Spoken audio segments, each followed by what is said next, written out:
Rhino អសុតធម្មជាតិពីសហរដ្ឋអាមេរិកជួយលោកអ្នកមិនឲ្យមានបញ្ហាតម្រងនោមជួយការពារលោកអ្នកមិនឲ្យឈាមចូលដល់ដំណាក់កាលនៃការលាងឈាមបាទ Rhino ជួយដោះស្រាយរាល់បញ្ហានោមញឹក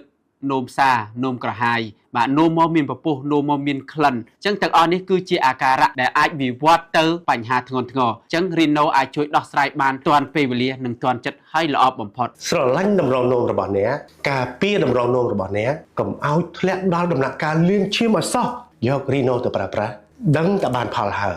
យខ្ញុំក៏បានប្រើប្រាស់រួចមកហើយដែរមិនត្រឹមតែខ្ញុំទេអ៊ំពូមីងអ្នកភូមិជិតខាងក៏បានប្រើប្រាស់រួចរាល់ដែរសូមស្ដាប់សាកសីទាំងអស់គ្នាពីដំបូងអាត្មាមានអាការៈនឹងនោមតឹងនោមទាស់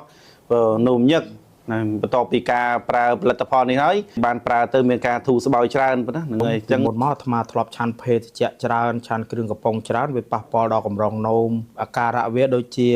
នោមញឹកនោមញាប់ហើយនោមមកសល់មួយយប់អាត្មាអាចងើបឡើងដោះទុកសัตว์នោមនឹងអាច10ដងប៉ុន្តែឥឡូវនេះទៅនោមមួយយប់អី2ដងអីទេចម្រើនពណ៌នោមញឹកនោមមកញាប់ធ្វើទុកដៃជើងឈឺរ៉ាំរ៉ៃពេលអាចប្រើលទ្ធផល Rhino នេះមកល្អប្រសើរនោមស្រួលសម្រានបានខ្ញុំក៏នោមទាស់នោមញឹកឈឺលិញចកេះនោមមានពពុះនោមក្តៅនោមសល់ភ័យខ្លាចដូរលៀនដូរអីណាតែយើងប្រើ Rhino ទៅវាលែងនោមទាស់នោមញឹកអីអស់ហើយអូសប្បាយណាសប្បាយចិត្តមែនតើ